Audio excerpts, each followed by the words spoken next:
आणि आता पाहूया सविस्तर रिपोर्ट। नेमके कोणते नरेंद्र मोदी खरे मानायचे? पवारांचं कौतुक करणारे की पवारांवर टीका करणारे की पवारांचं बोट धरून राजकारणात आल्याचा दावा करणारे?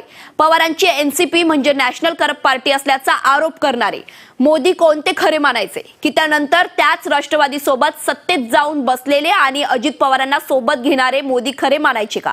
प्रश्न असे अनेक आहेत आणि आत्ताच हे प्रश्न उपस्थित करण्याचं कारण ठरलंय ते म्हणजे मोदींनी नुकतीच शरद पवारांविरोधात केलेली टीका, त्यांची आत्ताची टीका आणि त्यामागचं राजकारण, वास्तव आणि मोदी नेमके कोणते खरे? हा प्रश्न ठळकपणे अधोरेखित होण्यामागचं कारण काय पाहूया या स्पेशल रिपोर्टमधून।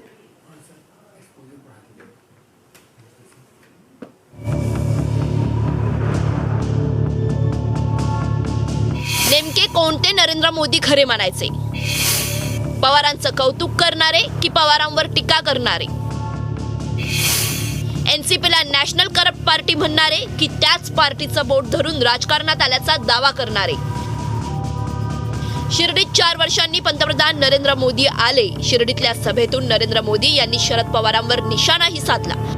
आपल्या भाषणात बोलताना शरद पवार यांचं नाव नरेंद्र मोदी यांनी कुठेच घेतलं नाही, पण थेट अजित पवार यांच्या समोर कृषी मंत्री राहिलेल्या शरद पवारांवर मोदींनी हल्लाबोल केलाय। नेमकं नरेंद्र मोदी यांचं ते विधान काय होतं, तुम्हीच ऐका। महाराष्ट्र में किसानों के नाम सिर्फ और सिर्फ राजनीति की है। महाराष्ट्र के एक वरिष्ठ नेता केंद्र सरकार में कई वर्षों तक कृषि मंत्री रहे हैं। वैसे व्यक्तिगत रूप से तो मैं उनका सम्मान भी करता हूं, लेकिन उन्होंने किसान के लिए क्या किया? 7 साल के अपने कार्यकाल में उन्होंने देश भर के किसानों से सिर्फ, यह आंकड़ा याद रखना, 7 साल में देश भर के किसानों से सिर्फ 3.5 लाख करोड़ रुपए का एमएसपी पर अनाज खरीदा। एकीकडे नरेंद्र मोदी यांनी शरद पवार यांच्यावर आता टीका केली असली तरी एकेकाळी शरद पवार यांचं तोंड भरून कौतुकही केलंय। आदरणीय शरदचंद्र पवार साहेब यांनी 60 वर्षात शेतकऱ्यांसाठी काहीही केलं नाही असं म्हणणाऱ्या पंतप्रधानांनीच पूर्वीच्या भाषणात पवार साहेबांच्या कार्याबद्दल वस्तुस्थिती मांडली होती, असं म्हणत जयंत पाटील यांनी एक व्हिडिओ शेअर केलाय। यात नरेंद्र मोदी 2015 साली झालेल्या पवारांच्या 75च्या कार्यक्रमात नेमकं काय म्हणाले तेही ऐका। एक बार मैं भी क्रिकेट की दुनिया में आ गया था काम में, और वे भी थे, तो उसके कारण मुझे मिलना होता था। क्रिकेट की बात अगर 8 मिनट हुई है तो 5-10 मिनट तो वो किसान की बात निकाल के ही रहते थे। विषय क्रिकेट का हो, चर्चा क्रिकेट की करनी हो, लेकिन वो बात तुरंत किसान पर आ जाते थे।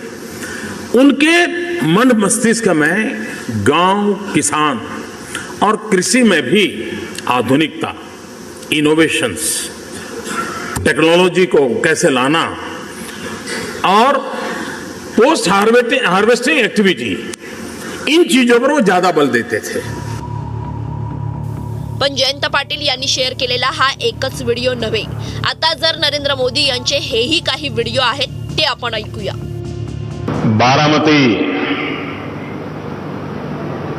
बारामतीच्या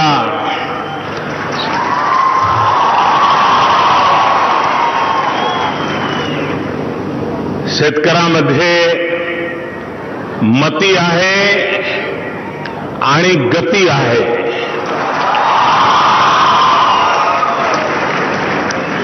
जिथे मती आणि गती असते तिथेच प्रगती असते। अभी शरद राव ने क्या क्या होना चाहिए, मुझे आगे चल करके क्या करना चाहिए, उसके कुछ बिंदु भी बताए हैं। ये बात सही है, पिछले 10 साल में जो अधूरी चीजें रह गई हैं वो शायद मेरे ही पूरा करने के नसीब में आई है।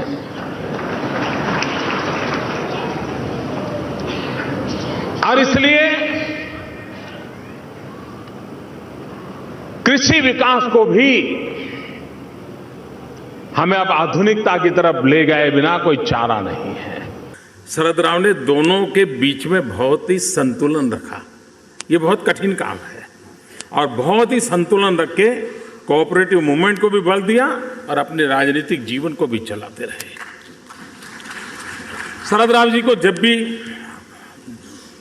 वे जब ऊंचाइयों पर थे, हम तो किसी गली मोहल्ले में गुजारा करते थे, तब हम उनके विषय में जो सुनते थे, क्योंकि गुजरात और महाराष्ट्र का निकट संबंध होने के कारण महाराष्ट्र में और खास करके मुंबई की गतिविधि कुछ भी होती है तो बारिश भी वहाँ हो जाए तो ठंड यहाँ आना शुरू हो जाती है, इतना निकटता है।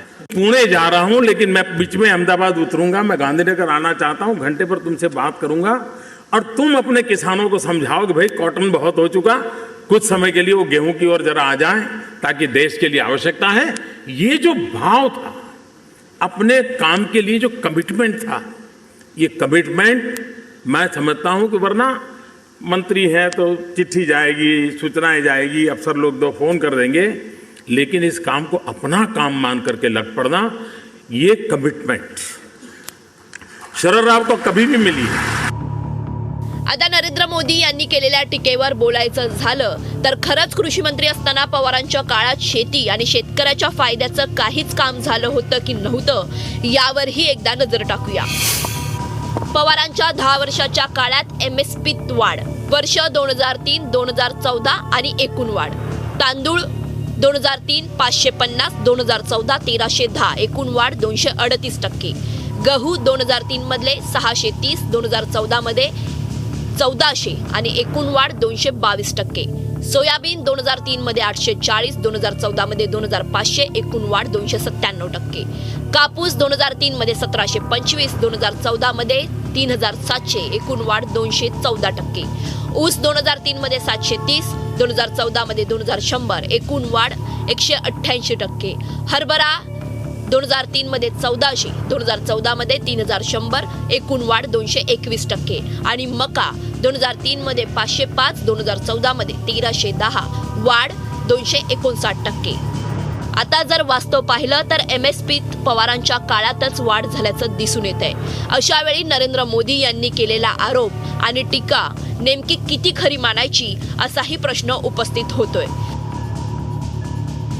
शिवाय मोदींनी पवारांचं केलेलं कौतुक, त्यानंतर त्यांच्याच पक्षावर केलेली टीका, नंतर त्यांच्याच पक्षातील नेत्यांना फोडून महायुती सरकारमध्ये जाण्याचा प्रकार आणि आता केलेली ही टीका, हे सगळं पाहता अनेक सवाल उपस्थित होतात। शिवाय नेमके कोणते मोदी खरे याचं उत्तरही यातच सापडून जात आहे। Bureau report, news state, Maharashtra.